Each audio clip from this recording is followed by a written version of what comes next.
बहुत सी government jobs के interviews में बड़े इंटरेस्टिंग सवाल पूछे जाते हैं आपके दिमाग को परखने के लिए, और मुझे तो ऐसे सवालों को सुनने में और उनका जवाब देने में बड़ा मजा आता है। तो चलो एक ऐसा ही इंटरेस्टिंग सवाल मैं आपसे पूछता हूं। मान लीजिए कि आपके पास 7 केले हैं और उन्हें आपको 8 जनों में बराबर बांटना है, लेकिन शर्त यह है कि आपको केलों को काटना नहीं है। तो अब आप ये काम कैसे करोगे, यही आपको बताना है। सोचिए आराम से। सोच लिया? तो चलो मैं इसका आंसर बताता हूं। देखिए, आपको करना क्या है, उन 7 केलों का शेक बनाना है और फिर उसके बाद आपको 8 जनों में बराबर बांट देना है। आपको केले काटने भी नहीं पड़े और बराबर बट भी गए। गाइस, है ना इंटरेस्टिंग सवाल? गाइस, हम में से अधिकतर लोग एल्बर्ट आइंस्टाइन को सबसे ज्यादा बुद्धिमान मानते हैं और उन्हीं के आईक्यू लेवल से सबके आईक्यू लेवल का कंपैरिजन किया जाता है। लेकिन क्या आपको पता है कि एल्बर्ट आइंस्टाइन खुद किसको सबसे ज्यादा बुद्धिमान मानते थे? चलो मैं आपको बताता हूं। एक बार किसी रिपोर्टर ने एल्बर्ट आइंस्टाइन से पूछा कि सबसे ज्यादा बुद्धिमान व्यक्ति होना कैसा लगता है, क्या आप बताएंगे? तो उसके ऊपर जो एल्बर्ट आइंस्टाइन ने जवाब दिया वो आप लोगों को सुनना चाहिए। उन्होंने कहा, मुझे नहीं पता, आई थिंक ये सवाल आपको निकोला टेस्ला से पूछना चाहिए।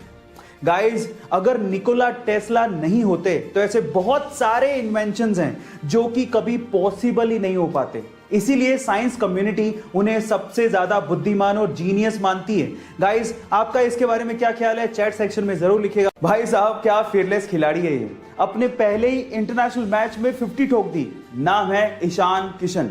जहां पर बाकी खिलाड़ी अपने पहले मैच में नर्वस हो जाते हैं, वहीं इसी खिलाड़ी ने इंग्लैंड जैसी नंबर 1 T20 टीम के सामने 5 चौकों और 4 छक्कों के साथ 32 गेंद में 56 रन ठोक डाले।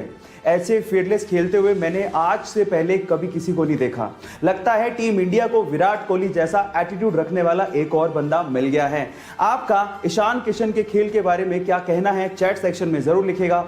कोई भी चीज एक दिन में नहीं होती, लेकिन एक दिन जरूर होती है अगर आप कंसिस्टेंसी और फोकस रखते हो तो। चलो मैं आपको एग्जांपल देता हूं। बिल गेट्स अगर अपना पूरा काम छोड़ के हर दिन 7 करोड़ रुपया खर्च करें, तब भी उनकी वर्थ 220 साल में खत्म होगी। इतना वर्थ उन्होंने अचीव किया है अपनी लाइफ में। पर क्या आप जानते हैं कि इस मुकाम तक पहुंचने के लिए उन्होंने कितना स्ट्रगल किया है, कितनी कंसिस्टेंसी अपनी लाइफ में रखी और कितना फोकस उन्होंने दिखाया है? I will tell you. सुनने में तो यह भी आता है कि अपने स्ट्रगल के दिनों में वो रात में ही जूते पहन के सो जाया करते थे ताकि सुबह उनका वक्त खराब ना हो। अब आप लोग कहेंगे कि जूते पहनने में तो 5 ही मिनट लगते हैं। इस 5 मिनट की कीमत उन्होंने समझी, तभी तो वो इस मुकाम तक पहुंचे। इसलिए गाइज, जो भी चीज आप चाहते हो ना, उस पर कंसिस्टेंसी और फोकस रखना बहुत जरूरी है। और अगर आप लोगों ने भी ये किया तो आप लोग उस मुकाम तक पहुंच जाएंगे जहां तक शायद बहुत ही कम लोग पहुंचे। So focus in you, stay motivated. किसी चीज को लेके नेगेटिव थिंकिंग और किसी चीज को लेके पॉजिटिव थिंकिंग, ये कंप्लीटली हमारा चॉइस है। मेरा ऐसा 100% बिलीव है that we are the curator of our thought process guys. इसको लेके मुझे एक मॉन्क की बात याद आती है।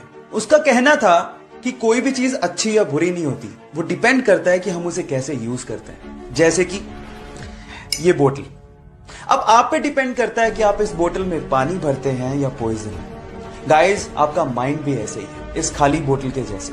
अब आप पे डिपेंड करता है कि आप उसमें पॉजिटिव थॉट्स भरते हैं या negative. So guys, stay motivated, keep only positive thoughts in your mind.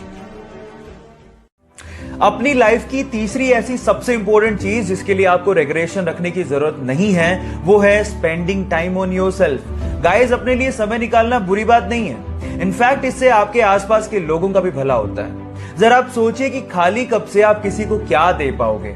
इसलिए सुबह जल्दी उठिए, अपने लिए समय निकालिए, मेडिटेशन करिए, माइंड को क्लीन करिए और अपनी लाइफ के लिए ग्रैटिट्यूड रखिए।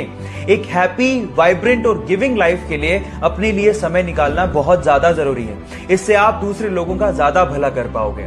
बाकी बचे हुए रीजंस के लिए मुझे फॉलो करना मत भूलिएगा। Till then guys, stay connected, stay motivated. सपने तो शायद हम भी बहुत बड़े देखते हैं, लेकिन मुसीबतों और बहानों के आगे हमारे सपने घुटने टेक देते हैं।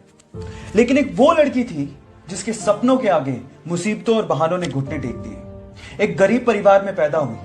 बचपन उसका खेतों में काम करके निकला। 15 साल की उम्र में उसने सोचा कि वो बॉक्सिंग में अपना करियर बनाएगी। घर से कोई सपोर्ट नहीं था, ना ही ट्रेनिंग के लिए कोई सुविधाएं थी, लेकिन उसकी जिद के आगे सारी मुसीबतों ने घुटने टेक दिए। जी हाँ, मैं बात कर रहा हूं 6 times world amateur boxing champion, 5 times Asian women championship winner, Asian games 2014 gold medalist, Olympics 2012 bronze medalist, 2013 Padma Bhushan winner, 2003 Arjuna award winner and 2006 Padma Shri Mary Kom. So guys, believe in you, क्योंकि जिद है तो जीत पक्की है।